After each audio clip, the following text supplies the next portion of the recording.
Chapter 14. A few days went by since the Sasuke retrieval mission and everyone was released from the hospital. Natsumi stayed by herself in her apartment and refused to let anybody see her since she knew all they wanted to talk about was the mission. While she was in the hospital, Shikamaru, Ino, Sakura, Niji, Kiba and Choji came by to see her, but she didn't say much to them. News spread about the mission around the village and surprisingly nobody hated Natsumi for her actions given that Sasuke killed the Chunin that were guarding him. Naruto decided to give her a few extra days to herself as the others told him how she was at the moment and he respected her wish to be left alone. However, Naruto decided to cheer her up a bit and made a pit stop to the Hyuga compound for her surprise. The people in the village were surprised to see a Hyuga and an Uchiha walking together, but they realized it was Naruto. He made it abundantly clear that he doesn't care about some silly clan rivalry. He made it to Natsumi's apartment building and went up to her apartment. "Open up, Natsumi. I know you're in there," Naruto said and knocked on the door. "Go away. I don't want to be bothered right now," Natsumi said. "Come on. I've brought a gift for you. It's something to make you feel better," Naruto said. "Is it ramen?" Natsumi asked.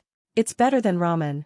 Open up or I'll just use the key you let me have," Naruto said and he heard her groan. "Fine," Natsumi said and opened the door. "Yo," Naruto said and gave her a two-finger surprise. "I'm here." "What's the surprise?" Natsumi asked and trailed off as she saw the person next to Naruto. "Natsumi, I'm sure you know who this is," Naruto said and she just stood there with her mouth open. "I'm Hiroshi Hyuga. Pleasure to meet you," Hiroshi said and Natsumi screamed. "Naruto, what the hell? I'll be right back. I have to face my teeth and brush my wash," Natsumi said and slammed the door. "Is she always like that?" Hiroshi asked. "You could say that," Naruto said and they heard crashing followed by swear words. "She has quite the mouth on her," Hiroshi said. "That she does. So, are you a ninja?" Naruto asked. "No. I was in your class for a bit, but I pulled out due to an injury which would prohibit me from fighting at my best. Now, I just help train some of the Hyuga members and take care of the compound," Hiroshi said. "I thought that if you were a trainer in the side branch of the Hyuga clan you aren't given the responsibilities of a caretaker," Naruto said. "I'm not, but I have nothing else to do with my free time so it's the least I can do," Hiroshi said. "You should hang out with the Konoha Genin and see if Tsunade can fix your injury if you want to become a ninja again. She fixed Rock Lee and I doubt your injury is as bad as his," Naruto said and the door swung open. "Well, hello. Sorry to keep you waiting. Please come in," Natsumi said. "Thank you. I must say your hair is very vibrant," Hiroshi said, as he entered the apartment. Thank you," Natsumi said and blushed. "You're welcome." Naruto and was about to go in the apartment, but she stopped him. "Leave," Natsumi said and he raised an eyebrow. "Why?" Naruto asked. "Because you're going to embarrass me." "This is the first time I've said anything to him," Natsumi said and glanced at him as he was looking at her flowers. "This is the first time you're talking to him and you're worried about me embarrassing you? Did you forget what you looked like when you opened the door?" Naruto asked. "Naruto, please," Natsumi said and gave him a pleasing look. "Just answer my question. Are you feeling better about the mission?" Naruto asked and she looked back at Hiroshi. "I think I'm feeling better now," Natsumi said. "Are you going to confess your love to him?" Naruto asked and she blushed hard. "Will you shut up?" Natsumi asked. "Not a chance. Payback." "Hey, Hiroshi," Naruto said and Natsumi's eyes widen. "Yes, Naruto?" Hiroshi asked. "Did you know that Natsumi loves MMPHH?" Naruto said, but Natsumi covered his mouth and gave a nervous laugh. "I love flowers as you can tell," Natsumi said and glared at Naruto who gave her an annoying eye smile. "Quite the collection you have here. However, you should move them closer to the window for more sunlight," Hiroshi said and she nodded before closing the door. "Naruto! What the fuck?" Natsumi asked. "What? I didn't do anything," Naruto said. "Don't give me that shit," Natsumi said. "I thought you'd be happy to see your boyfriend," Naruto said and she glared at him. "He's not my boyfriend," Natsumi said and her eyes went wide. "Now you see how it feels," Naruto said. "Okay. Fine. I'll stop teasing you about Temari.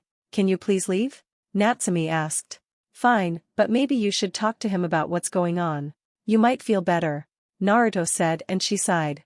"I don't know. Did you ever talk to Temari about something like this?" Natsumi asked. Yeah. One of my missions as a Chunin turned into an S-rank mission and I was the only person to make it back alive. I can't go into details, but I talked to her about it and she made me feel better. Naruto said. I guess I'll give it a try. Wait. Do you think he likes me? Natsumi asked. Given how he didn't run away from you when you answered the door and then complimented you on your hair, it's a possibility. Naruto said. Nice. Wait, do you even like Temari? Natsumi asked. Yes. Naruto said. Then why aren't you together? Did you even kiss her? Natsumi asked. I've only kissed her on the cheek goodbye and we're not together because she can't really leave the village due to them not having a current Kazekage, so everything is right over there right now. She was barely able to come to the rescue mission. Naruto said. So you're saying that you won't be able to see her is the reason why you two are not together? Natsumi asked. Yup. Naruto said. Then how is it any different with me and Hiroshi? Natsumi asked. Because you both are in the same village and you can visit each other whenever you want. Now, go inside. Naruto said and she gave him a hug. Thank you. Natsumi said and Naruto hugged her back. For what? Naruto asked. For being a great big brother for all these years. Natsumi said. You're welcome. Naruto said and they broke the hug. I'll see you later. Natsumi said and Naruto walked away, but not before embarrassing her. Natsumi has a boyfriend. Naruto yelled and vanished, making her scream. You fucking asshole. Natsumi yelled and ran into her apartment. Tsunade's office. Mission accomplished. Naruto said, as he appeared in the office. What mission? Shizen asked. I had him get Natsumi to stop moping around in her apartment. What did you do? Tsunade asked. Hiroshi is over there. Naruto said.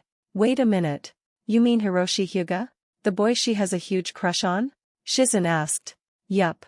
That's the one. Naruto said. What did she do? Tsunade asked. She freaked out since she looked like shit. Naruto said. You just randomly showed up, didn't you? Shirzune asked. Yup. I sure did. She'll thank me later. Naruto said. If you say so. Now, since you're here I think it's best that I let you know about your little trip. Tsunade said. What about it? Naruto asked. Instead of the 6 months that was originally planned, you'll be there for the same amount of time Natsumi is gone. Tsunade said. Why? I thought 6 months was all the time they needed. Naruto said. It was, but somebody had been supplying the Mizukage's forces and I need you to stay there a bit longer. Tsunade said. That's an extra 2 years. I highly doubt that counts as a bit longer.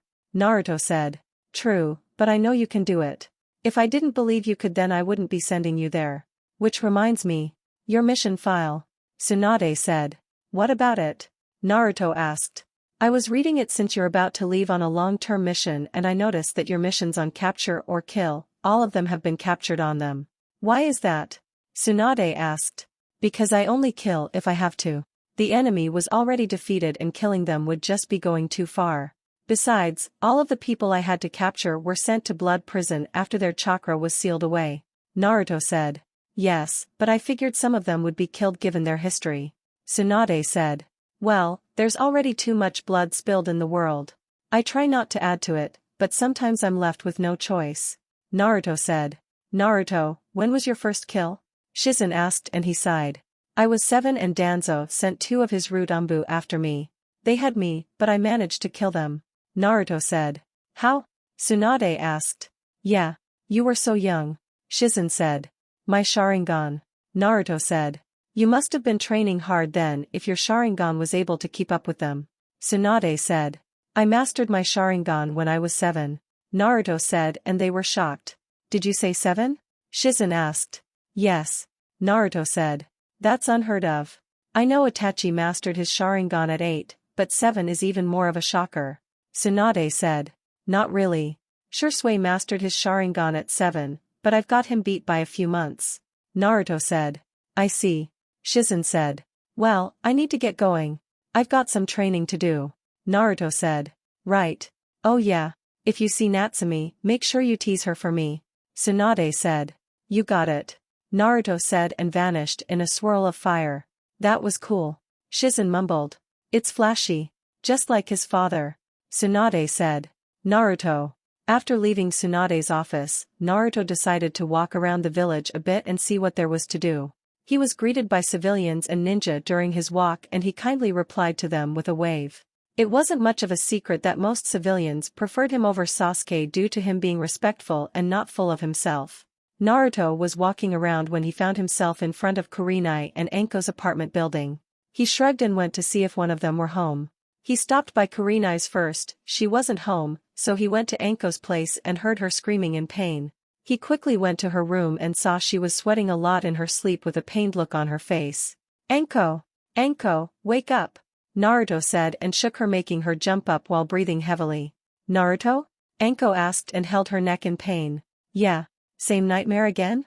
Naruto asked as he used some medical ninjutsu to relieve her pain the curse mark was causing her. Yeah. The same one over and over again. I'm in pain on the ground from the curse mark and he just walks away doing his usual evil laugh. Anko said and laid back down. Need me to stay for the night or get Irika? Naruto asked. No. I'll be fine. Anko said, as she looked out of the window since it started to rain. Then how about I cook you some food? Red bean soup and dango. Your favorite. Naruto said. I'm not really hungry. I just want this nightmare to end. Anko said. Maybe it's still occurring because you need closure about the situation. Naruto said and she held a kunai to his throat. I'm fine. I don't need any closure. Anko said and Naruto calmly lowered the kunai. Anko, I've known you since I was a baby. I can tell when you're lying about something. This nightmare keeps happening because you still feel betrayed by Orochimaru. Is it the fact that he abandoned you or the reason he gave for abandoning you? Naruto asked. Neither. I want to know why he didn't kill me that day. I was right there, lying helplessly on the ground and I was an easy kill. Why didn't he do it? Anko asked. Because you're valuable to him. Naruto said. He fucking left me there to die. He said I lacked the drive after he gave me this curse mark. Valuable to him, my ass. Anko said. Think about it. You told me that he tested 10 subjects including you with the curse mark, right? Naruto asked. Yeah. What about it? Anko asked. You were the only one to survive. I'm guessing he had been expecting the curse seal experiment to fail and was really surprised that you lived.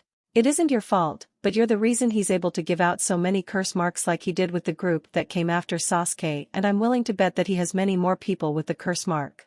Naruto said. That doesn't make any sense. If I was so valuable to him, he wouldn't have abandoned me. Anko said. You have a point, but him not killing you had nothing to do with you seeming too weak for him.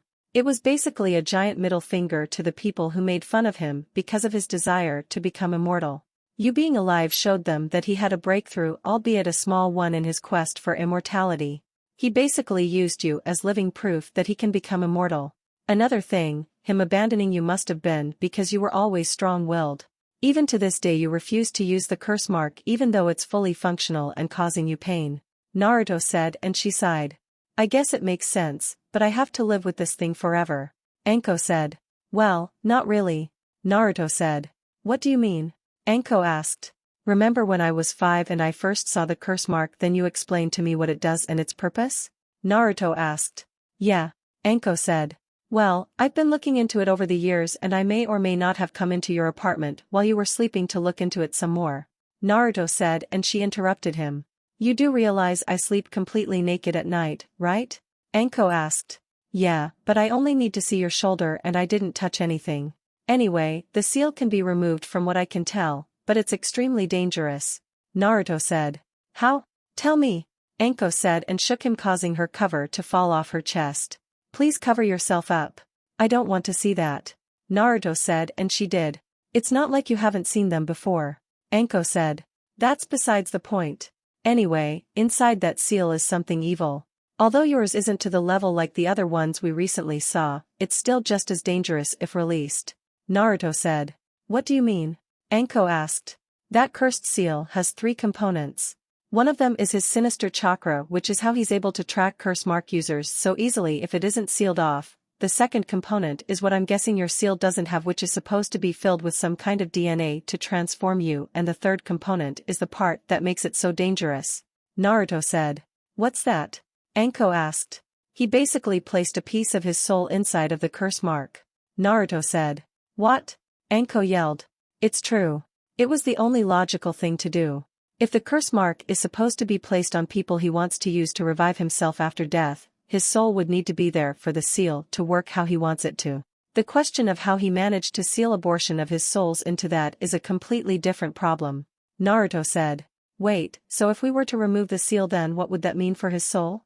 Anko asked. It means we'll have more than one Orochimaru to deal with and I highly doubt we want that. There's only one way to remove that seal and it's the evil unsealing jutsu. Naruto said. That sucks. The only way to remove it will cause more chaos. Anko said. Well, there is another way for it to get removed safely, but you'll slap me if I tell you. Naruto said. Tell me. Anko said. Well, you'll have to activate the curse mark for a bit and I can use my chakra to force my consciousness inside of the seal and defeat the Orochimaru that's in there. Naruto said and Anko looked at him before slapping him as hard as she possibly could. Are you fucking nuts? There's no way in hell I'm letting you do that. Anko said. Just hear me out. You'll be able to tell if I'm in danger and you can stop using the curse mark which will force me out. The plus side of this means the seal can be safely removed and there's a high chance that killing this portion of Orochimaru's soul can cause him excruciating pain. Naruto said and she sighed. Naruto, I can't. What would Kurenai think if she heard about this stupid plan of yours? Anko asked. I'd slap him just like you did. A voice said and they saw Kurenai standing there. Shit. Naruto mumbled. That's right.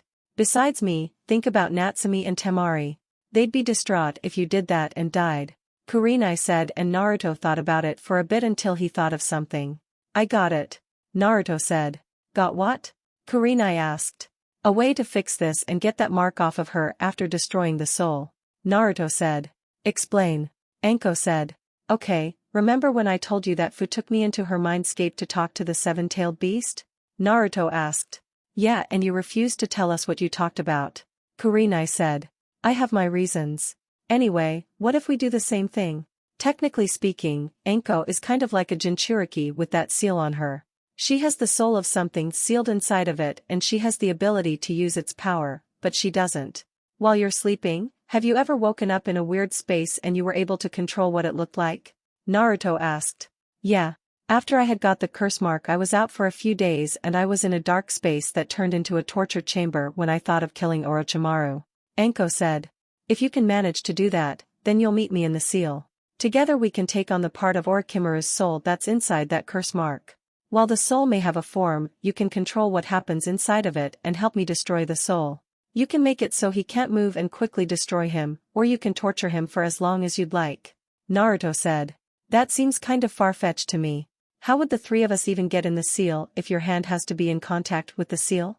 Kurenai asked. Well, you'd have to stay out here and watch us. If either of us show any signs of danger, wake Anko up. She can force me out of the seal and we'll be back in the real world. Naruto said and Kurenai looked at Anko. What do you say? It's your call. Kurenai said. Would it really work? Anko asked. I'm 65% sure. Naruto said. What if it doesn't? Anko asked. I'll tell you where Irika hides the extra dango, play kunai tag with you and I'll let you tell Temari an embarrassing story about me. Naruto said. I want something more. Anko said. What? Naruto asked. You have to pay for my dango for the next 3 years.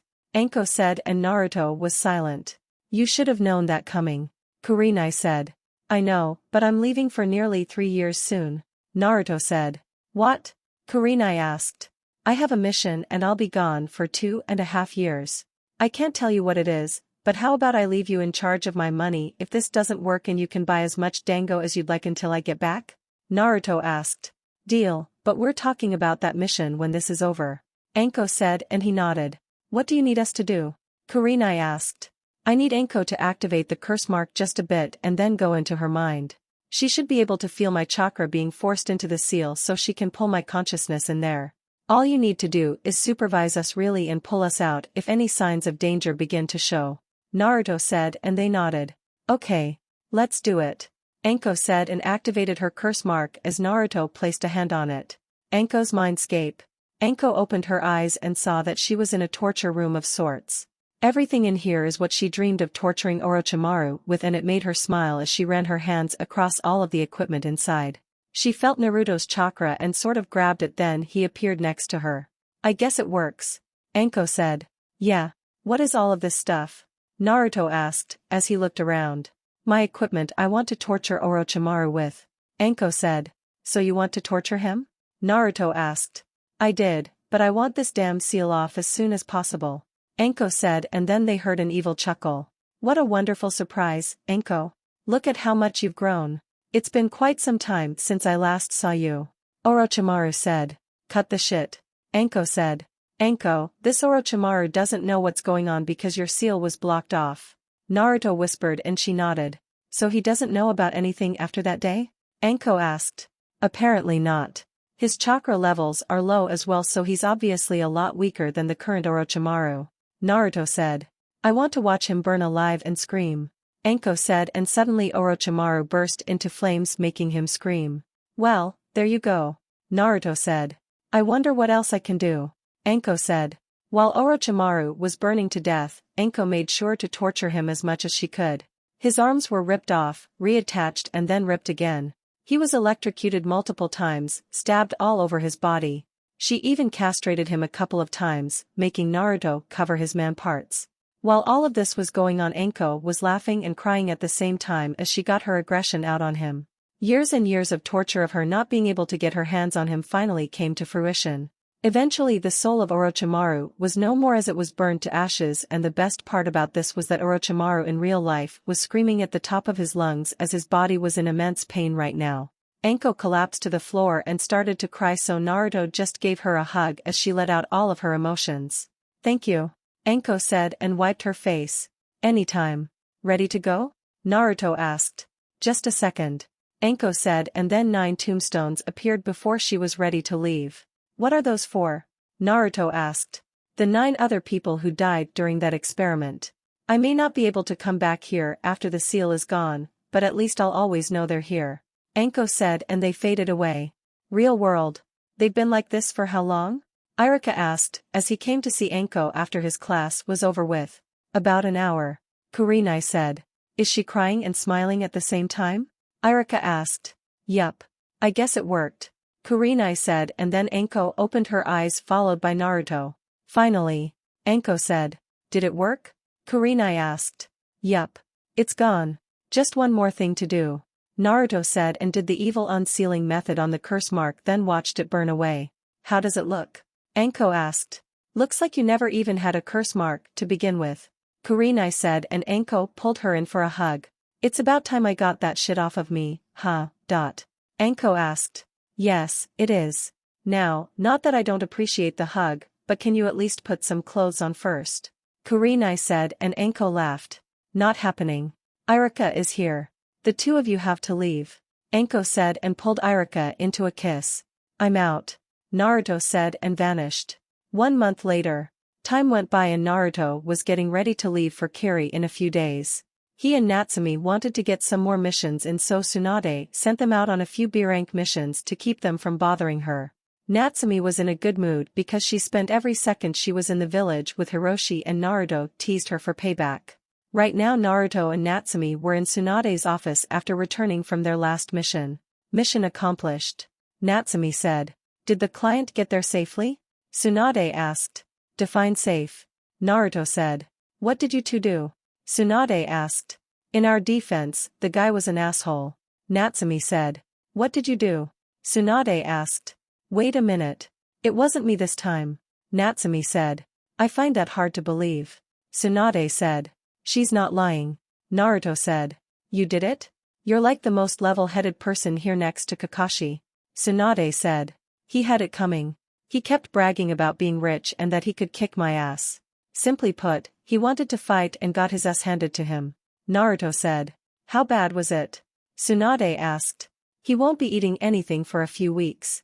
Naruto broke his jaw in multiple places. Natsumi said. Naruto. Tsunade said. Yeah. Don't harm the client. I know, but rules say we must obey the client, and I did. I technically didn't do anything wrong. Naruto said, and Tsunade sighed. Fine. Tsunade said, and Shizen came bursting into the office. Lady Tsunade. It's an urgent message from Suna. Shizen said and gave her scroll. I see. Natsumi, Naruto. I have one last mission before the 2 of you leave for your respective journeys. Tsunade said. You're leaving? Where are you going? Natsumi asked. It's not important. Naruto said, and Natsumi looked at him. Bullshit, Natsumi said. Natsumi, that's enough. I want the two of you to gather a team and head to Gaara. Naruto's a censor, so I'm sure he can find them. It's Gaara, Temari and Kankuro. 4 ninjas from the village of artisans have kidnapped a girl who is Gaara's student. It's clear that they're after Gaara, but we don't know what for. They challenged Gaara and took off. They're headed toward the land of fire, so you might run into them. You have 30 minutes to leave. Tsunade said, and both of them vanished. Team Naruto. So what's going to happen? Natsumi asked. We split up. They're already fighting. It's 4 enemies and one of them is further ahead. Kiba and Choji take to the west forest.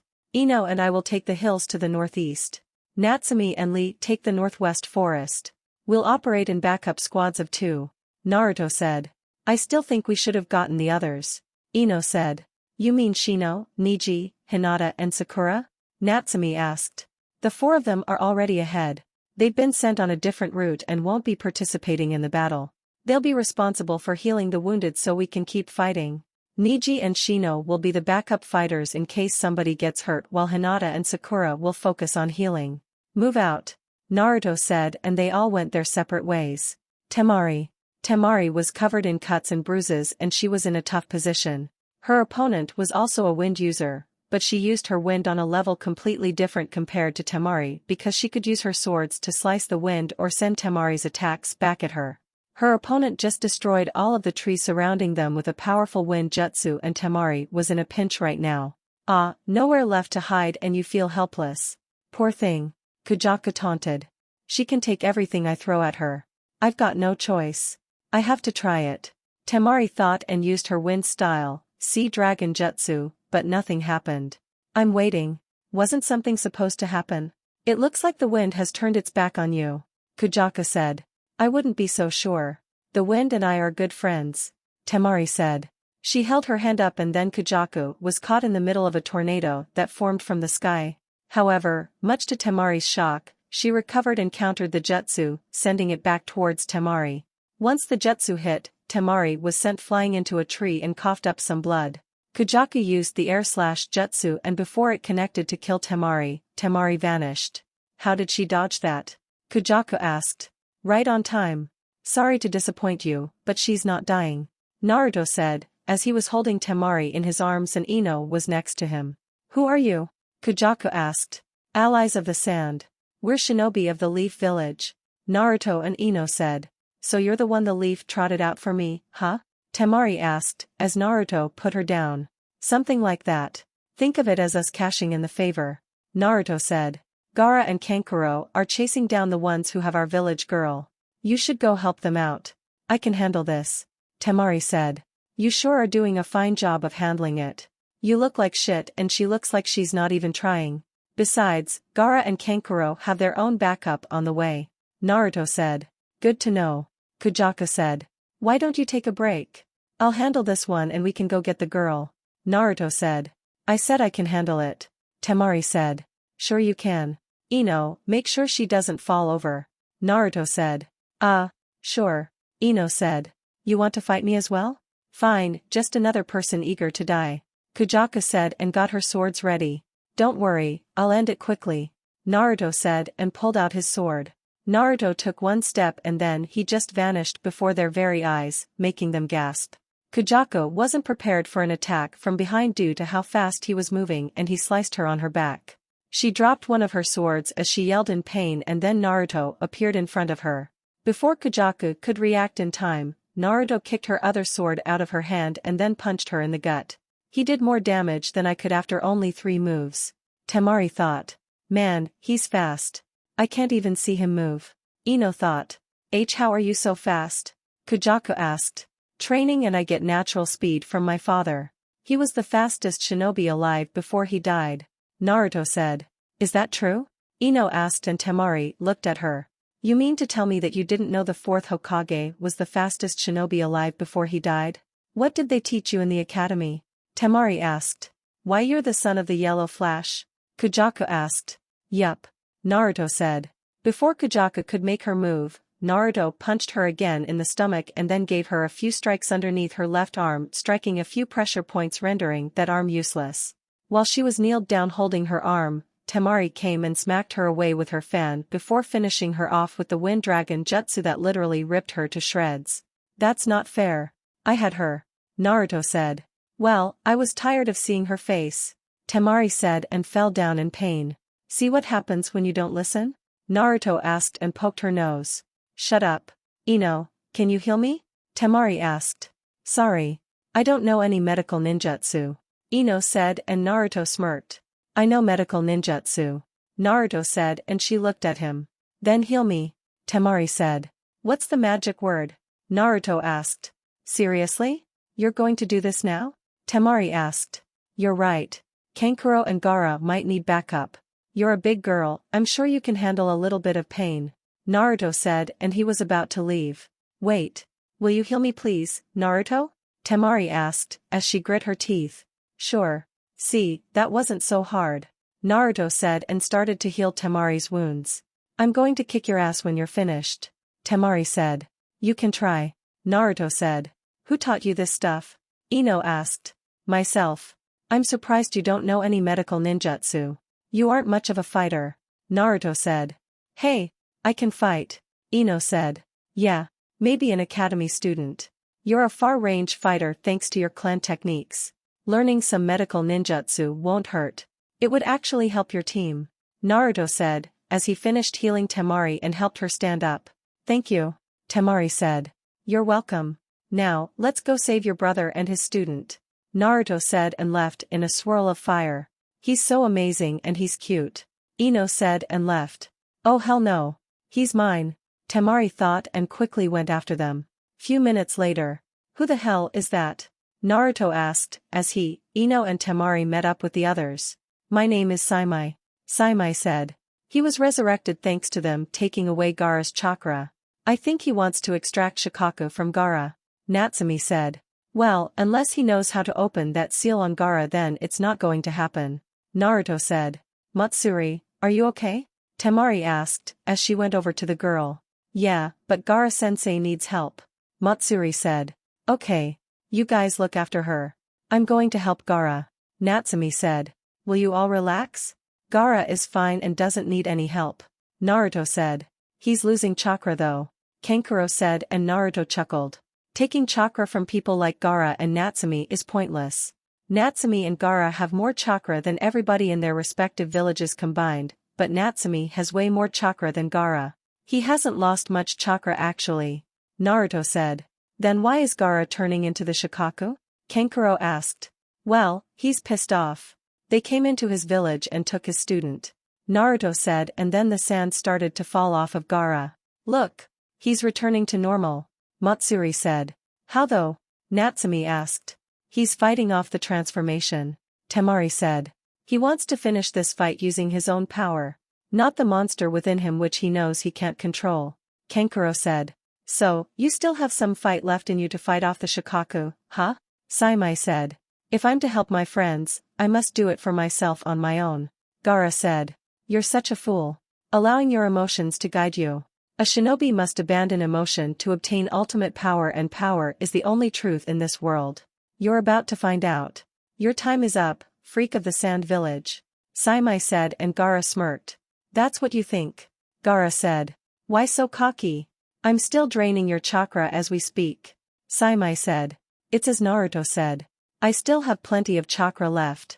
However, all that time you had me trapped in that cage earlier, do you think I was sitting on my hands doing nothing? Gaara asked. Meaning what? Saimai asked.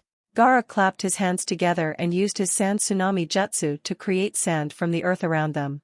Gaara buried Saimai with his sand burial, but Saimai managed to escape it and then started to drain Gaara's chakra even faster. Gaara simply held his hand in the air and formed his ultimate attack known as Shikaku's Pike. Gaara threw the pike at Saimai and it broke through his ninja tool armor as well as stabbing him in the stomach. With his ninja tool broken, Saimai fell to the ground and Gaara buried him underground with his giant sand burial, trapping him for good. Alright. Natsumi said. Gaara-sensei beat him. Matsuri said and then Gaara fell to the ground. Konoha few days later.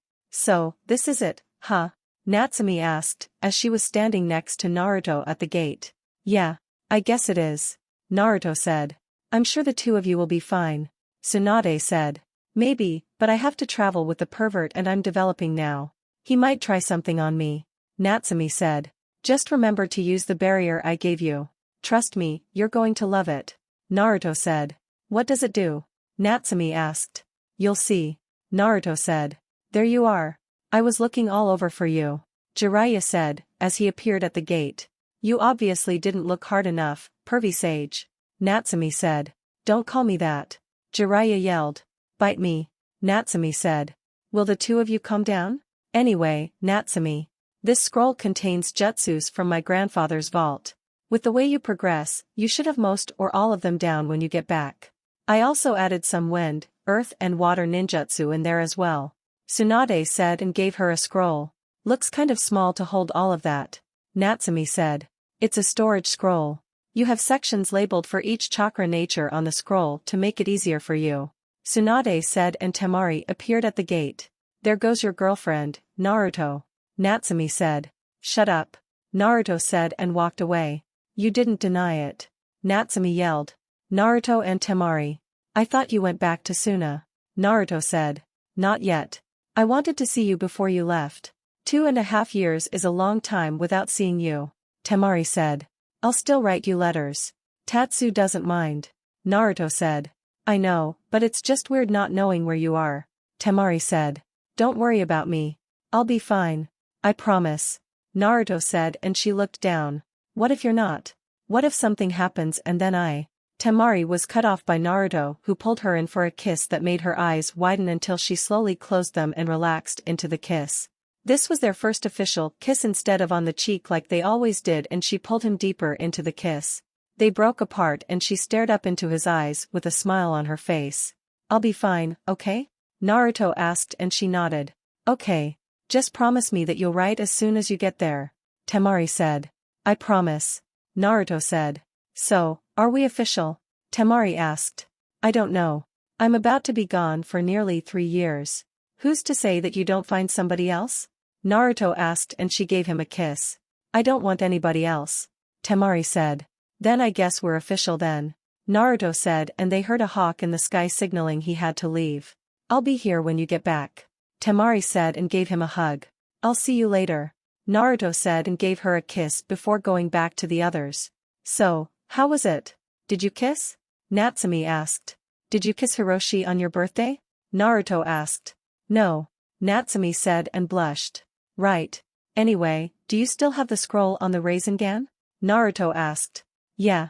Natsumi said. How about a challenge? One more for the road. No wagers on this one.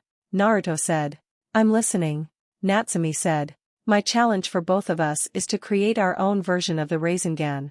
Dad already had the massive Rasengan. I'm talking about something unique that's never been seen before. Naruto said and spit on his hand. You're on. Natsumi said and spit on her hand before shaking his. Come back as strong as me, Natsumi. I may want to test you when you get back. Naruto said and gave her a hug. I'll come back even stronger than you. I can't become Hokage if there's somebody stronger than me. Natsumi said and he chuckled. Of course you can't. Take care of yourself. Naruto said. You do the same. Natsumi said and then Naruto left with a squad of Umbu making her sigh. Are you alright? Tsunade asked. No. He's been with me like every day since we were 5. It's going to be weird not having him around. Natsumi said. I guess you're right, but this is best for the both of you. Tsunade said. I guess you're right. Natsumi said and gave her a hug. Take care of her, you pervert. Tsunade said. Don't worry, I will. Jiraiya said and they started to walk out of the gates, but Natsumi stopped to say something. I'll see you later, Mom. Natsumi said and ran after Jiraiya. Mom. I thought the day would never come when I'd hear those words. Tsunade said and looked at the direction they went. Take care, Natsumi. It'll be a long 2.5 years without you. Tsunade thought. Chapter 15. 2.5 years have gone by since the departure of Natsumi and Naruto. The village has grown a lot along with the other Konoha genin, while Shikamaru and Niji were the only jonin, everyone else made chunin. The news of Natsumi leaving the village with Jiraiya made the Akatsuki halt their plans since they couldn't track her movements. There were also ramblings of the Akatsuki failing in some attempts to capture any stray Jinchuriki, but nothing was ever proven. Natsumi grew a lot over her training with Jiraiya, and she was thankful for the seal Naruto gave her because Jiraiya did in fact try to peep on her a few times. Her growth made her an exact replica of Kushina, but she was a couple inches taller than her mother as she stood at 5 feet 8 inches. Her hair also grew to her thighs, but she has loose bangs covering her forehead and side bangs framing her face. In terms of her overall skill, Jiraiya said he rated her above Kakashi, but below himself. Her ninjutsu skills were off the charts and Jiraiya knew she'd excel at ninjutsu, but not to the level of not really needing hand signs so early. Her taijutsu was enough to force him to nearly fight her at full strength. She mastered her Wing Chun fighting style and Jiraiya wanted her to learn something else, so she decided on Muay Thai and Krav Maga. Jiraiya also got her started on Frog Kumite to get her ready for when the Toads decide to train her. Jiraiya nearly took her everywhere except Kiri and Kumo. They didn't go to Kiri due to the war they had going on, and he didn't take her to Kumo because of the past when they tried to kidnap her mother. He didn't want to risk them being ambushed and possibly having the Akatsuki catch on to them. Her kenjutsu lessons were taught to her by samurai in the Land of Iron, and she was a master since kenjutsu was in her blood. In order for her to use the Kubikirabocho easier, she placed a small storage seal on her and so she can just summon it in the middle of a fight. Her training with Jiraiya also meant that she had to learn to use the Nine Tails chakra, and Jiraiya was shocked that she didn't have any negative effects until the fifth tail started to show. Jiraiya has a huge gash on his chest because she lost control one day and attacked him.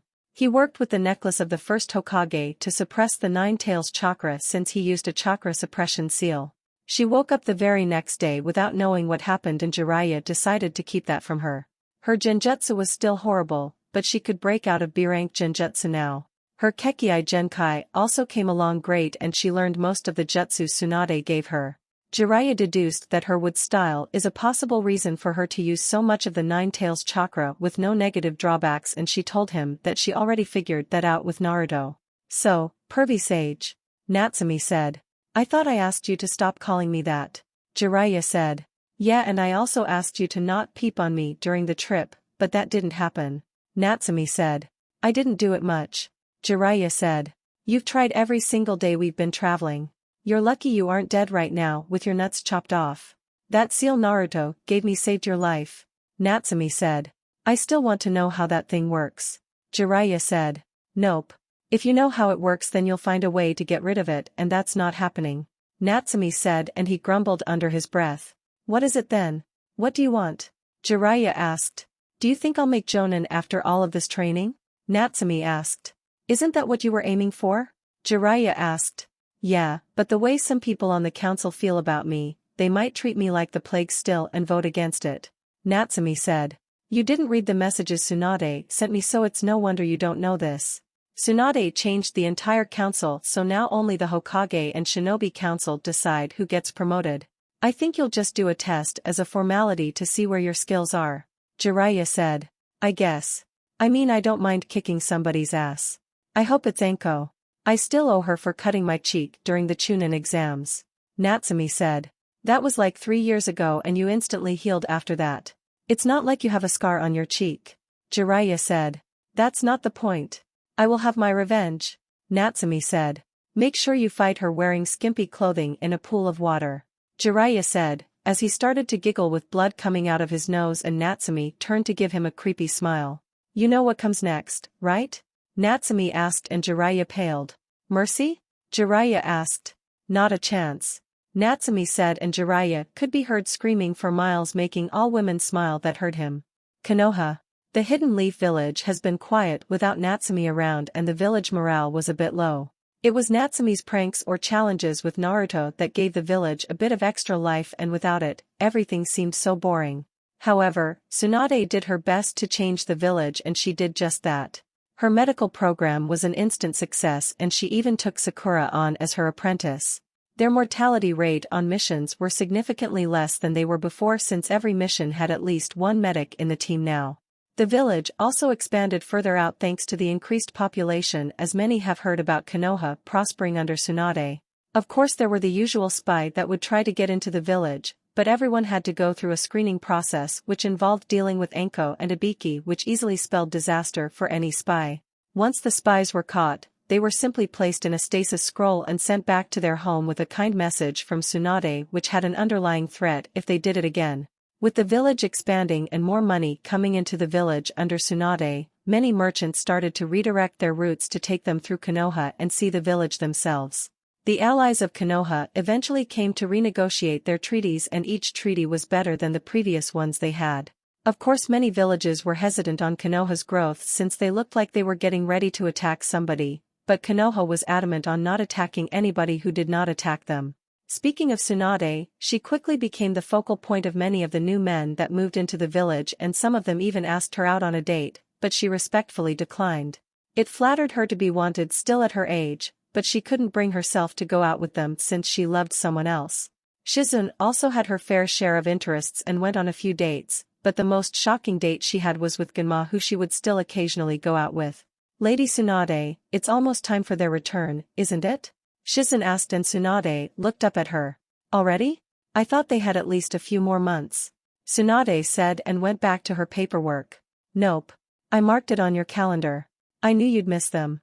Especially Natsumi, since she called you her mom before leaving," Shizune said, and Tsunade smiled. "Yeah. She's grown on me faster than I thought she would. She reminds me so much of Kushina that it's not even funny." Tsunade said. "I wonder what she looks like now. Do you think Jiraiya actually trained her?" Shizune asked. "He did. I sent him a few slugs on the mission and he said she's grown quite a bit." Tsunade said. "I see. I couldn't help notice your paperwork is nearly done and you've been caught up on work for the past year. This wouldn't happen to have anything about a certain pervert returning to the village that you mumble about in your sleep, is it?" Shizune asked, and Tsunade blushed. "No. You've been keeping up with your hair and making sure your breasts are nice and perky. This wouldn't happen to have anything to do with a certain senbon chewing jonin, would it?" Tsunade asked, and Shizune turned bright red. "And no," Shizune said. "Really? Seems like he notices, and you two do spend a lot of time together. Is it possible that Shizune has finally settled down?" Tsunade asked, and now Shizune had smoke coming from her ears. "We're just friends," Shizune said. "Somebody you're just friends with sure does take you out on a lot of dates. Somebody you're just friends with gets an awful lot of kisses on the cheek and each one moves closer to his lips." Tsunade said, and Shizune held her head down. "Okay. Fine. I like him, but we haven't declared what we are yet," Shizune said. "You'll be fine. Anyway, the Chunin exams are coming up soon. Have you heard from Shikamaru?" Tsunade asked. "No. The combination of him being lazy and Temari traveling between here and Suna is making things difficult," Shizune said. "Temari should be here in a few days, so I'll just talk to both of them then," Tsunade said, and stamped a rejection sign on a piece of paper. "Another for the rejected pile, I see," Shizune said. "Yeah. The old civilian council members have put in a request for an early release. They've got about 2 years left. They'll be fine," Tsunade said. "I must say that the crime rate in this village has gone down now that we've expanded our prison here after the village grew," Shizune said. "That's because before we had limited space and now it's more space for more people. Everyone that has been killed in this village was sent to blood prison while the lesser charges are spent here," Tsunade said, and had a shocked expression on her face as she read a letter. "What is it, Lady Tsunade?" Shizune asked. "It's a recommendation for Naruto to get a field promotion to Jonin. It's signed by Mei and the other leaders of the rebel faction. She said he's shown growth in leadership, skill and tactics. Every mission he was on he made sure his comrades returned safe even if it meant failure," Tsunade said. "Wow. I wonder how we missed that," Shizune said, and Tsunade approved of it. "This had to be sent 2 years ago. It's at the bottom of the pile," Tsunade said. "So, he's a Jonin, but Natsumi isn't," Shizune said. "I think we both know Natsumi will make Jonin when she comes back. I didn't want to give Naruto the Jonin vest right away since I wanted to test them first. I know it's pointless, but it's something I promised somebody I would do," Tsunade said, and Shizune nodded. "I can't lie and say that I'm not eager to see how much they've grown. Who do you think will be stronger?" Shizune asked. "Without a doubt Naruto will, but I think with Natsumi getting uninterrupted training with Jiraiya, who said he didn't go easy on her, I think that she'll be able to go toe-to-toe with him for a bit," Tsunade said, and Shizune nodded as she grabbed the cart-filled stacks of papers. "I guess we'll have to wait and see. I'll take these to the filing office and then take my lunch. Do you need anything before I go?" Shizune asked. "No. Just tell Gunma that I said he has a mission tomorrow morning. Tsunade said. I will. Shizen said and left with a smile on her face. Kiri. The Bloody Mist Civil War was something that plagued Kiri for years under the reign of the 4th Mizukage, and it was finally over. Although it wasn't much, thanks to Konoha sending over support and medical supplies during the Civil War, the rebel faction led by Materumi was finally able to win and put an end to the Civil War. It wasn't easy, but thanks to Konoha sending aid, there were a lot less casualties on their side and they were able to counteract the Mizukage followers. Mei was very thankful when Naruto made it to Kiri because at first he was the medic of the faction thanks to his knowledge in medical ninjutsu. He trained a few people with the help of his shadow clones to add more medics to the faction and even gave them some books to study from that he had. About 2 months after Naruto arrived in Kiri, it was revealed that the 4th Mizukage, Yagura, was already dead and his death was a mystery. Ao pointed out that he detected that Yagura was under a genjutsu and Naruto pointed out that only a Sharingan user would be strong enough to control a Jinchuriki. This led to a discussion about any rogue Uchiha clan members before their demise, but Naruto told them every single Uchiha member was accounted for in the village. About a year after Naruto was sent there is when he discovered Danzo was sending his men to help keep the civil war going while trying to manipulate the Mizukage loyalists to his side. He brought this to Mei's attention and assured her that Tsunade knew nothing about this because Danzo has been sending Rudambu after him as well for years, but there's never any trace of them left after they die since their body goes up into flames. He had the idea for her to send her best stealth team with him to take out some of their bases around the village and she agreed to the plan. It took about 5 weeks to do so, but they managed to take out most of the loyalist bases around the village that would prevent them from moving forward. The final year was spent picking off loyalists and sometimes killing them if they didn't surrender when given the opportunity. Naruto has begun to wear his mask again when he reached Kiri because they were supposed to be there in secret just in case they were on the losing end, and he struck fear into the hearts of the loyalists because many of them thought he was a younger version of Kakashi who earned the moniker Sharingan Kakashi in Kiri during the Third Shinobi War. The biggest difference was Naruto gave them a chance to surrender, whereas Kakashi wasn't so nice and 9 times out of 10, they surrendered when Naruto gave them the option. While Naruto was there, his fellow comrades dubbed him Konoha's Dragon Rider due to him always going into a fight with the dragons. He was lucky nothing leaked out of Kiri because he would be in the bingo book right now, but without a face to match the name. Of course, with him wearing his mask again and being recognized in the rebel faction, he was sought out by almost every woman around him. He kindly declined their offers, but took the chance to help his comrades get laid, and that gained him an even higher respect amongst the men.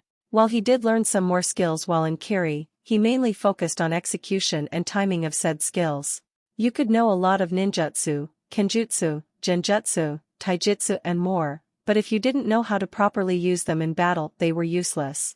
He grew in strength and he was the second strongest amongst the bloodline faction behind Materumi, but many believed he could actually defeat her in combat. That was their belief, but he and Mei had a private spar and he lost.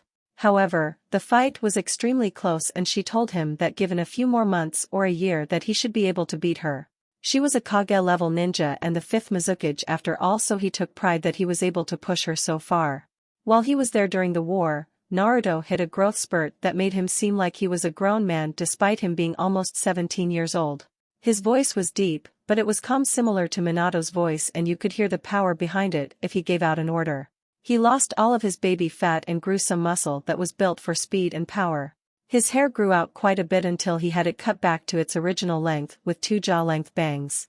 He now stood at 6 feet 3 inches and he stood out like a sore thumb in the rebellion faction since he was the tallest person there. He was currently sitting on top of the Mizukage building when somebody walked up and sat next to him. "You know everyone is looking for you," Mei said, as she was wearing her Kage hat. "I know, but it's good to have some time to myself every once in a while," Naruto said. "You don't have to be such a loner, Naruto. The people here love you," Mei said. "True, but I've always been the loner type. I have no problems hanging out with people, but being alone sometimes is nice. I'm sure you understand since you're the new Mizukage, and I'll also guess that's why you're up here instead of in the office," Naruto said, and she giggled. "That is true. Who knew being Mizukage would involve so much paperwork? It's like it doesn't stop," Mei said, and he chuckled. "You are fresh off of a civil war which nearly brought the village to its own end. You're cleaning up the mess of your predecessors. It's not going to be easy." You have to rebuild with what you have.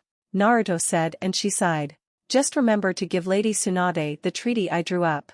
It's not much, but it's the best I can do at this point. Mei said. Come on. Have I ever forgotten to do something important since I've been here?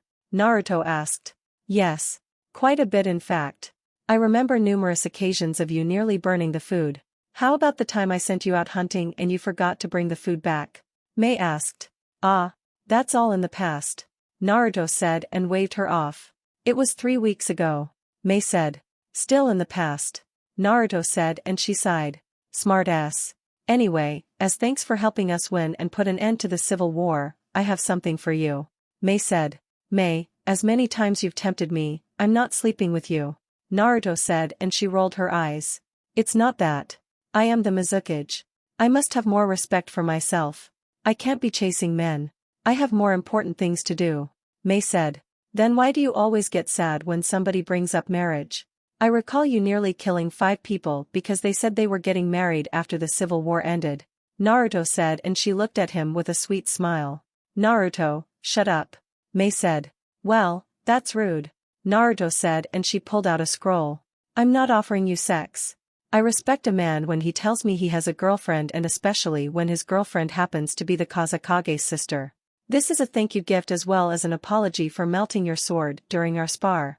Mei said and gave him a scroll. What is it? Naruto asked. Unseal it and you'll find out. Mei said and he unsealed it revealing his old sword. It's my old sword. Naruto said and she shook her head. It's a completely different sword. Although it looks the same, it was made from the fang of one of your dragon summons. The machine that was used to create the 7 ninja swords of the mist was still intact and I used it to make your new sword. It's the same length as your old Chikudo, but it's sharper, handles chakra better and since it's made from one of your dragon summon's teeth, I assume it should be able to handle your second source of chakra as well. I don't know why it came out the color it did, but it matches the color of your eyes. Mei said and Naruto gave her a hug. Thank you. You didn't have to do this. Naruto said. I know, but I overheard you telling Chojuro that your father made that sword of yours and I figured this was the least I could do. Mei said and pouted when he broke the hug making him chuckle. Thank you for this. You know, if I'd met you before the Chunin exams and you were my age, I'd seriously make you my girlfriend, but I have Temari. Naruto said and she smiled seductively at him. She could always share. I'm okay with that. Mei said. Temari already made it abundantly clear that she isn't sharing me with anybody. I'm sure you remember when a female medic wanted me to ask Temari if she could share me with her and Temari nearly made the girl run away so she wouldn't be able to find her. Naruto said and Mei laughed. Oh boy do I ever remember that. Still, it doesn't hurt to try.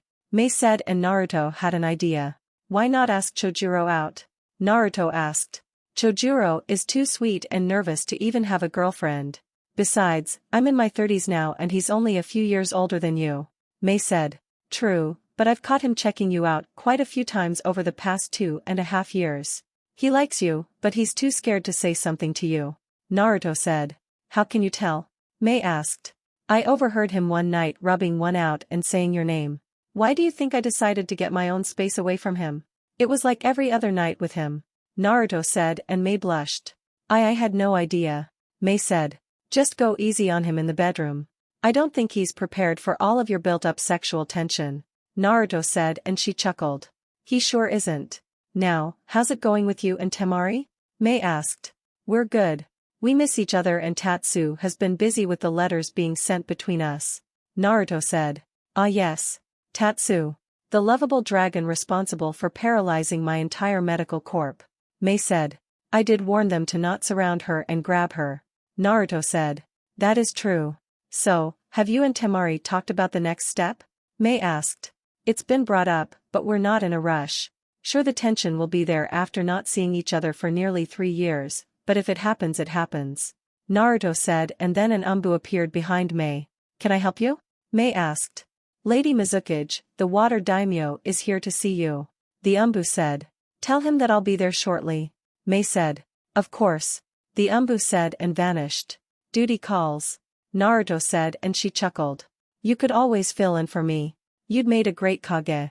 Mei said. Being Kage doesn't really interest me. Naruto said. So, if you were offered the Hokage position you wouldn't take it? Mei asked. Nope. Being Hokage is my sister's dream. I'll gladly pass the opportunity to her. Naruto said, and Mei nodded. What is your dream? Mei asked. Settle down and have a family. Naruto said. Well, I think you're already halfway there. Temari sounds like a nice girl. Mei said, and they stood up. She is once you get past the tough exterior. Naruto said. Apparently you've already done that. If I don't see you before you leave, I just want to thank you again for your help.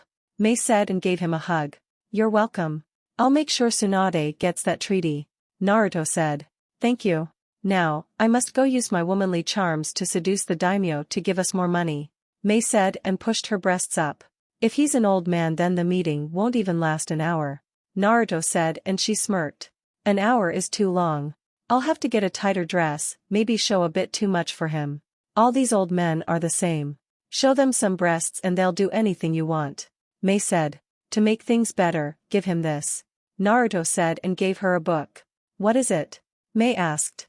The latest book in Jiraiya Saika Ika series and it's autographed. Natsumi sent it to me since he gave her 2 of them. Naruto said.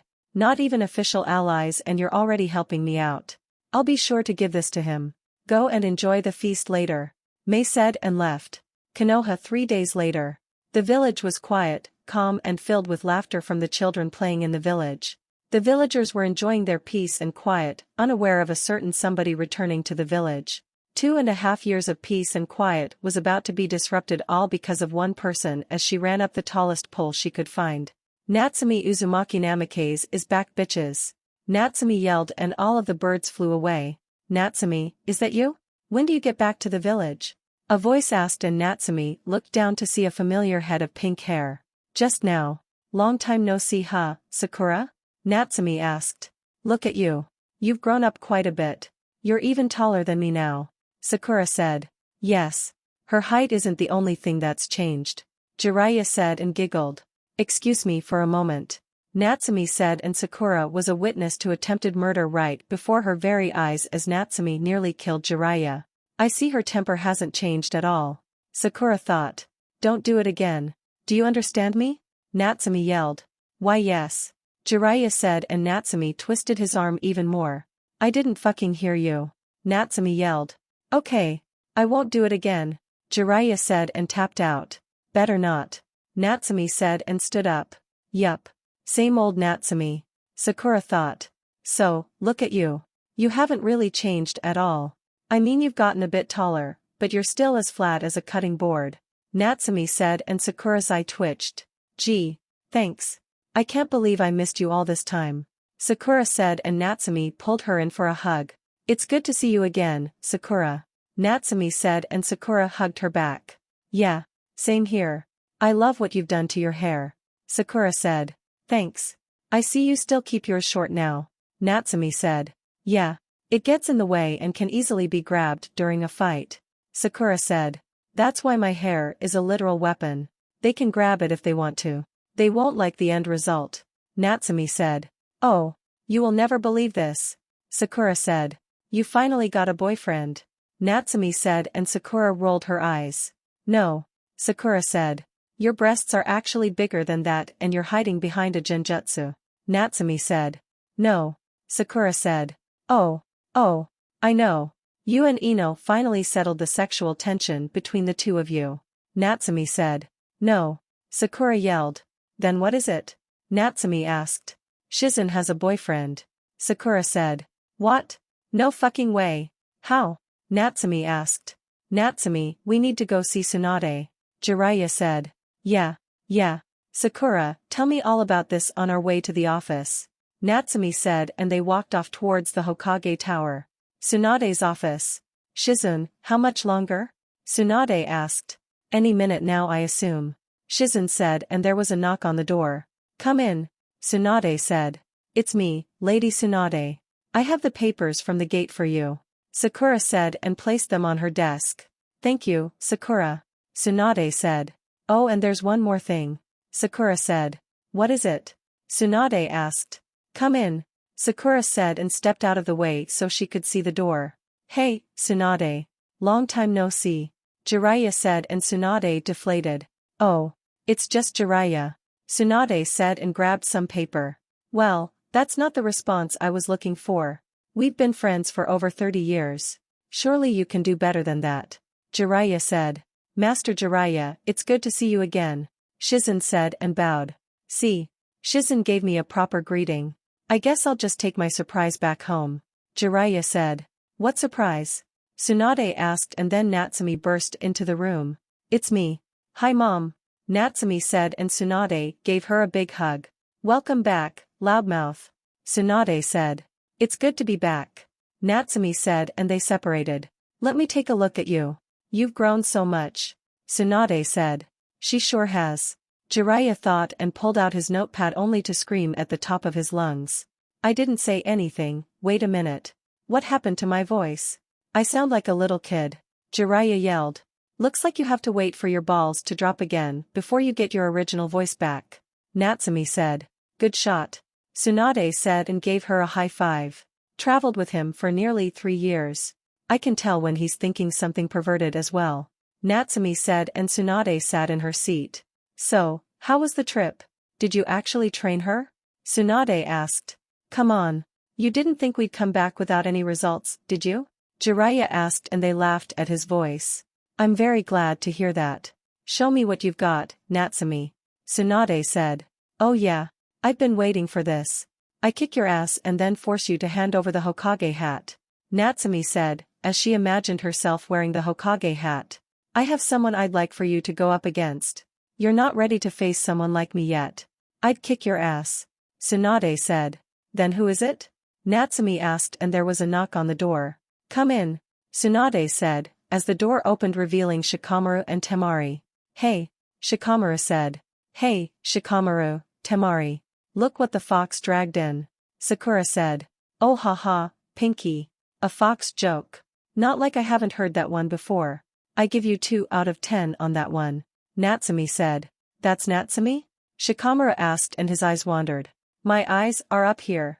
Natsumi said. Sorry. Shikamaru said. That's the same little redhead? Wait, if she's here, then where's Naruto? Temari thought.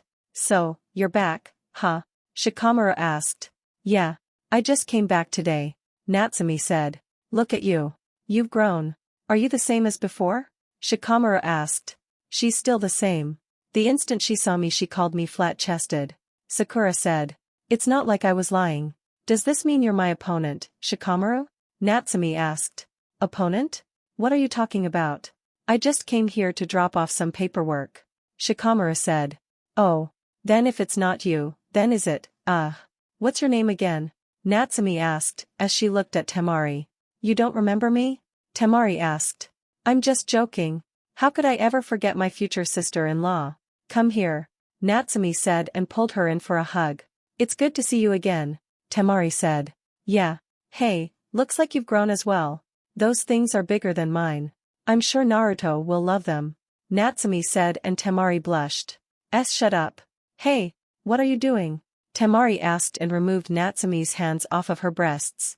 98 centimeters. Nice. Natsumi said and then glared at Jiraiya, who shook his head no. Don't do that again. Temari said. I won't. They were there for the touching. I did the same thing to Mom when I first met her. Natsumi said. Natsumi, you won't find your opponent here. He's out there. Tsunade said and pointed to the window, making Natsumi walk towards it. So, Natsumi. You went and got all grown up. Kakashi said. Cyclopes-sensei. You haven't changed a bit. Oh wait a second. I have something for you. Natsumi said and went into her ninja pouch. I was unaware that she was giving out gifts. Shizen said. I know. I wish I had one. Tsunade said. No way. Is that really? Kakashi asked as Natsumi held out a book for him. Yup. The first new edition of the Make Out series in 3 years. Pretty boring if you ask me. There is no romance in it really. It's just plain smut. I had 2 of them, but I sent one to Naruto through a toad. Natsumi said, and Kakashi started to lose his mind as he opened the book. Calm down. This is no time for fooling around, Kakashi. Tsunade said and went back to her desk. So, I guess you're my opponent? Natsumi asked. Well, you're somewhat right. Been a long time, hasn't it, Sakura? Kakashi asked. Yes it has, sensei. Sakura said. Him? Where's Naruto? I assumed he'd be back by now. Kakashi said. Hey, that's right. Where is he? We were supposed to get here the same day. Natsumi said and looked at Temari. What? Temari asked. You're his girlfriend. Do you know where he is? Natsumi asked. No, but I can find out. Temari said and used the seal on her hand to summon Tatsu. Yo. Tatsu said. Tatsu, do you know where Naruto is? Temari asked. He's not here? He left Kiri like 3 days ago. Tatsu said. Kiri? I thought Kiri was in the middle of a civil war. Jiraiya said and Tatsu started laughing. What happened to your voice? Tatsu asked. I kicked his nuts back into his body for being a pervert. Natsumi said. Nice. Anyway, I don't know where he is. I can't find his draconic chakra signature since he's really good at hiding it. He must have sensed I was here and hid it. He is alive though because you're still able to summon me. Tatsu said. Maybe he got caught up in something. Sakura said. It is possible. I mean Kiri was going through a civil war and must have stayed behind to help with the rebuild. Tsunade said and then a huge chakra signature was felt in the room. Whose chakra is that? Sakura asked and then a squad of Umbu appeared. Lady Tsunade, we have returned. Mission accomplished. Eagle said. Excellent. Where is the other person I sent with you? Tsunade asked. He's on his way. His fangirls found him at the gates and he's running for his life right now. Eagle said. Of course. Hand me the mission details please. Tsunade said. He has the mission details and something else from the 5th Mizukage. Eagle said and Tsunade nodded. Thank you. Your mission is successful and you have earned a 5-month vacation. Return to Umbu HQ and report to the Umbu commander. Tsunade said. Yes ma'am. Eagle said and the Umbu vanished. You only sent 5 people to Kiri to help? Jiraiya asked and Tsunade laughed. I can't deal with your voice. Lay on the couch and I'll heal you. It's going to hurt a lot. Tsunade said and Jiraiya nodded with tears coming down his face. Only 5 people and they managed to get the job done. That's quite the squad you sent, Lady Tsunade. Kakashi said. I sent over 20 Umbu and now all of them have returned. I'm just waiting for the last person to get here. Tsunade said, as she started to heal Jiraiya and enjoyed hearing him whimper in pain. Who's the last person? Natsumi asked. I'm sure you can guess who it is. Tsunade said, causing Temari and Natsumi's eyes to widen. Naruto. The both said at the same time. Jinx. Natsumi said. What are we, 8? Temari asked. You're just mad because I said it first. Natsumi said and Temari rolled her eyes. Still as childish as ever, huh? A voice asked. Minato-sensei? Kakashi asked. Wrong person. The voice said and everyone looked to the ceiling. I could have sworn whoever said that was on the ceiling. Natsumi said. Nope. The voice said. Show yourself damn it. Natsumi said. Come on out, Naruto. I know it's you. Tatsu said and they heard a sigh. You know, I was really hoping to keep that going for a while. Naruto said, as he appeared. Oh. Sakura said. My. Shizen said. Fucking. Natsumi said. Gosh. Tsunade said. He's even hotter than before. Sakura said. He's mine. Temari said and gave him a kiss. I missed you too. Naruto said and gave her a hug. And Naruto, you've grown so much. Tsunade said. I'm not the only one. Well, Sakura and Shikamaru just got taller, but Natsumi and Temari have grown. I see you've copied my hairstyle a bit, Natsumi. Naruto said. Meh. You've gotta admit that it looks nice. Natsumi said. It does. Naruto said and gave her a hug. You look just like Dad. Natsumi said. You look just like your mother. Naruto said and sent Tatsu back home. So, how was the mission? Tsunade asked. It was good. Oh, and you're not going to believe what I found out. Naruto said. Does it have to do with you-know-who? Tsunade asked. Yup. Naruto said. Shikamaru, you're finished for the day. I'll send for you when I have a mission. Tsunade said. Sure. See ya. Shikamaru said and Naruto sealed the room when he left. He could have stayed for this. Naruto said. He developed a gossip side from hanging around Ino too much. I couldn't risk it. Tsunade said. Fair point. Naruto said. What happened? Tsunade asked. Mei gave me the okay to tell you this so it can't leave the room. The 4th Mizukage was already dead by the time I got there. Naruto said and everyone in the room was shocked. What? Tsunade asked. Yeah. He must have died around the time we became a genin because that's when Mei noticed there wasn't any structure to their attacks and then a complete change in their tactics. Anyway, Ao revealed that Yagura was under genjutsu and I told them that only a Sharingan user can cast a strong enough genjutsu to control a tailed beast and a Jinchuriki. After a year, I found out who had been sending help to the loyalists. Naruto said. Who was it? Jiraiya asked and Naruto raised an eyebrow. I kicked his nuts back into his body. That's why Mom is holding her hands near his crotch. Natsumi said. Right. Anyway, it was Danzo who was sending help to them. I don't know how, but he sent enough help to keep this going for years. My guess is that after he won the war then he'd run Kiri from the shadows. Naruto said, as he pulled out a root umbu mask. Do you think he had something to do with the death of Yagura? Tsunade asked. It's possible, but Danzo doesn't leave behind evidence. However, that leaves another problem as well. Naruto said. What's that? Natsumi asked. The three-tailed beast will reform soon and it'll be there for the Akatsuki to take. Mei has already given us permission to stop them when the three tails reforms. Naruto said. How long do you think we have? Tsunade asked. I don't know. It's hard to tell. We don't know where the three tails will appear. Naruto said. That could be anywhere. Temari said. Exactly. However, I do have a bit of intel that should be good for us to slow down their efforts on capturing the tailed beasts. Naruto said. What's that? Jiraiya asked. They have to seal the tailed beasts in order, but it would still take them a while to seal them away. Each tailed beast has more chakra than the next one. I estimate Shikaku would take maybe 3 to 5 days and the tailed beast's number of tails only gets bigger. Natsumi still has time since she has the 9 tails sealed inside of her.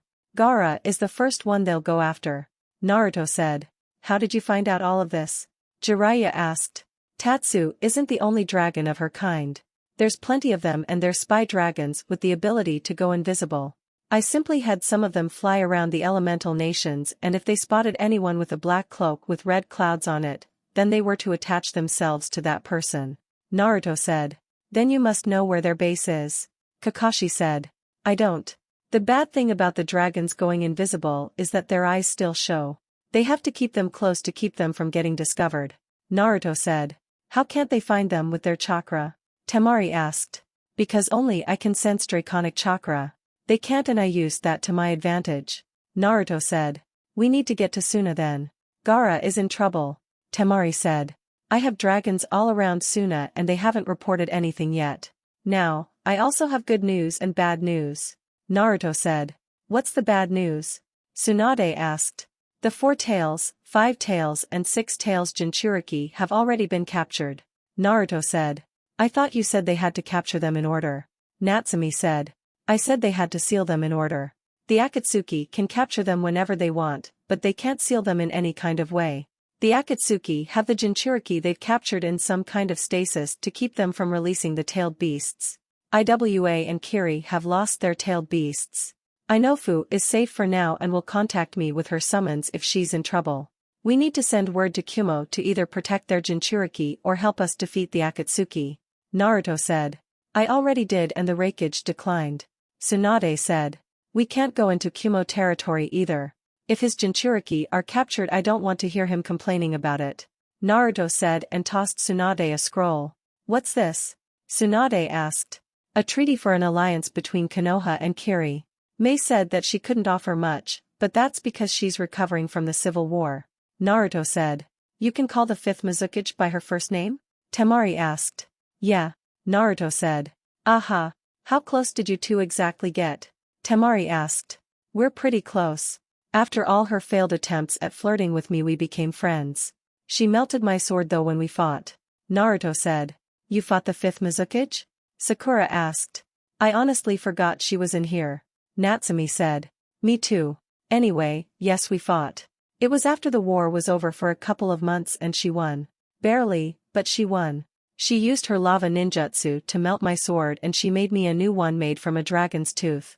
Naruto said and pulled out his brand new sword. Whoa. It's beautiful. Natsumi said. Yup. Made from the very machine that was used to create the 7 ninja swords. Naruto said. Wow. Natsumi said. Naruto. You didn't open this scroll did you? Tsunade asked. No. It wasn't for me to open. Naruto said. Well, these pictures are for you. Tsunade said and gave him a huge stack of pictures of naked women in various poses showing off their goods. Care to explain? Temari asked. I may have gained an interesting following over there. Naruto said. How interesting? Jiraiya asked. I had women of all ages throwing themselves at me. I mean literally I had to seal my room shut just to get some sleep. The women there apparently have no sex life and I basically became eye candy there for them. However, I passed them off to the other ninja there. My heart and lower region only belongs to Temari. Naruto said and kissed her cheek. Ah. I wish I had somebody to kiss my cheeks. Natsumi said. Oh. Hiroshi was looking for you. Apparently he heard your voice and was looking for you.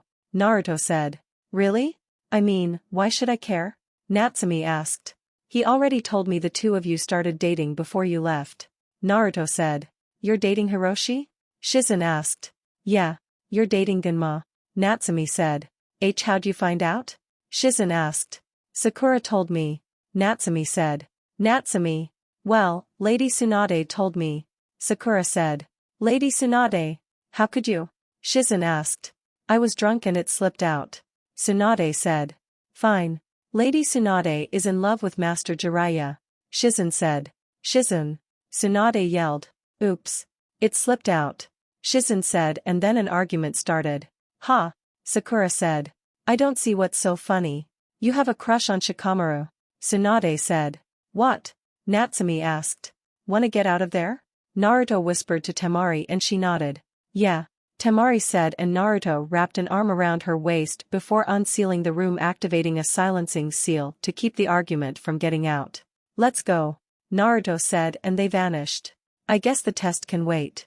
Kakashi said and went up in smoke. Naruto and Temari. I missed you so much, Naruto. Temari said. I missed you too. At least we were able to keep in contact while I was away. Naruto said. Yeah, but it wasn't enough. I mean Tatsu had to tell me once that I was annoying her with all of my messages. Temari said. That's because Tatsu isn't a fighter. You kept sending her into a war zone. Naruto said. I know. I apologized to her. Temari said. So, how've you been since I've been gone? Naruto asked, as they were walking around the village. It's been something, I'll tell you that much. As you know, I made Chunin, but once I took the Jonin exams I've been traveling non-stop between villages. I was either planning the Chunin exams in Suna, helping plan the Konoha Chunin exams which I'm doing now, or I was with Gaara for a diplomatic mission. Temari said. That's a lot of walking. Naruto said. I know. The only good thing about that is my kicks have gotten stronger. Temari said.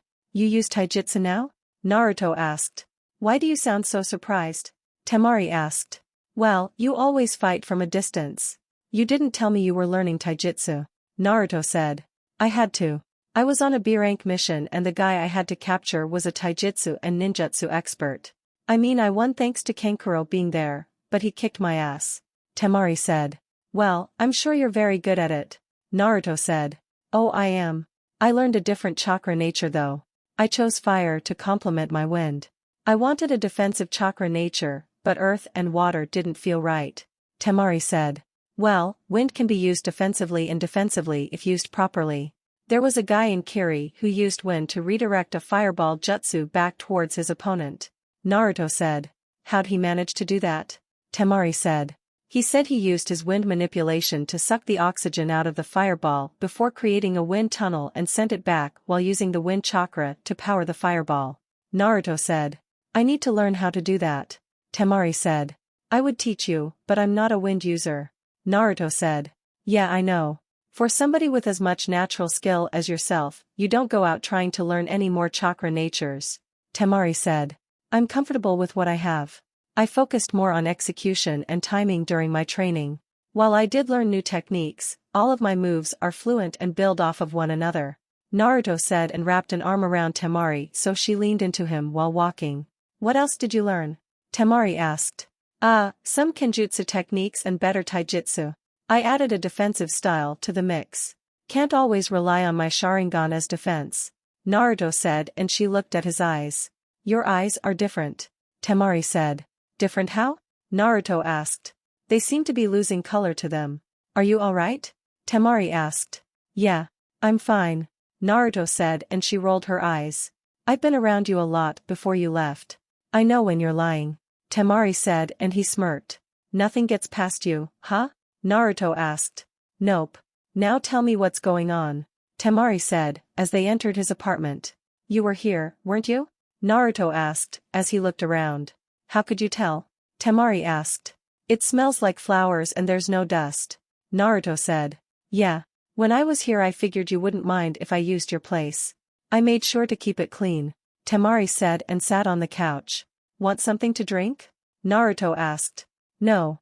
I want my boyfriend to join me on the couch and tell me why his eyes are losing their color. Temari said, and he sighed. All right. Promise me that you won't freak out and you'll remain calm. Naruto said, as he sat next to her. It's something bad, isn't it? Temari asked. Depends on how you look at it. Now, promise me you won't freak out or anything. Naruto said, and she held both hands up. I promise. Temari said. I'm going blind. Naruto said bluntly, and Temari took a few deep breaths to keep calm. Okay. Mind telling me how? Temari asked. Because of this. Naruto said and activated his Mangekyo Sharingan. What is that?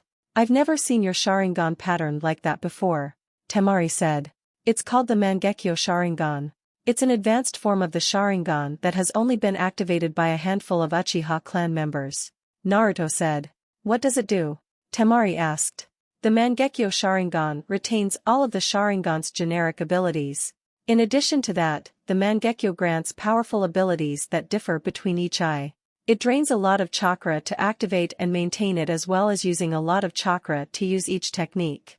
The techniques are very powerful, but they come with a price. Naruto said. You lose your eyesight. Temari said. Correct. Naruto said, and Temari just looked at him. If you lose your eyesight, then why aren't you bothered? Temari asked. Because there's a way to reverse the negative effects of using the Mangekyo Sharingan. Naruto said. How? Temari asked. I need to transplant another Mangekyo Sharingan user's eyes into my own. The key is that the person must have close blood ties with me in order for it to work. Naruto said. Then you're shit out of luck, since your only family member alive is Natsumi. Temari said. That's true, but I'll be fine. Naruto said. How? You don't have another pair of Mangekyo Sharingan eyes. Temari said. I do. Naruto said, and unsealed his mother's eyes from his arm. Whose eyes are those? Temari asked. These are my mother's eyes. She awakened her Mangekyo Sharingan when her best friend, Natsumi's mother Kushina Uzumaki, died, and our father. When she was dying, she told me to remove her eyes and keep them for later in life, knowing my Mangekyo would awaken after she died. I've kept them ever since. Naruto said. Wait a minute. Your mother died when you were 7, so you've had your Mangekyo for nearly a decade now. Why are your eyes just now fading away? Temari asked. Because growing up I never used it much. Sure, I unlocked the techniques for the Mangekyo, but the strain on my chakra reserves back then would have killed me if I used it more than twice a day. I didn't start to actively use it until I went to Kiri. Naruto said. So are you going to do the transplant? Temari asked. I've already informed Anko and Kurenai about this. They agreed to do the transplant when the time comes. Naruto said. When is that? Temari asked. I don't know, but soon. With us having to deal with the Akatsuki, I know I'll have to use the Mangekyo a few times.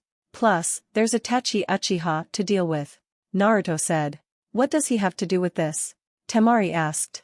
He also has the Mangekyo Sharingan, and if somebody has to fight him, it will be me because I can counter his Mangekyo with my own. Naruto said. Will you be able to see after you fight him? Temari asked. I don't know. It depends on when he's ready to fight. Naruto said. That could be today, tomorrow, or next year for all we know. Temari said. Exactly. That's why I'll try not to use the Mangekyo Sharingan until we fight. Naruto said, and she sighed. Well, I'm coming with you. They travel in pairs. You need somebody to watch your back. Just in case. Temari said. I already planned on you coming. Word about our fight would have gotten to you anyway, and I know you would use Tatsu to track me down. Naruto said, and she giggled. Damn right I would. Temari said, and Naruto looked at her. Did you just giggle? Naruto asked, and she rolled her eyes. Shut up. It's not the first time I've giggled around you. Temari said. Fair point. Naruto said and stood up. Where are you going? Temari asked. To take a shower and maybe go to sleep. I've been traveling for 3 days and I miss my bed, Naruto said.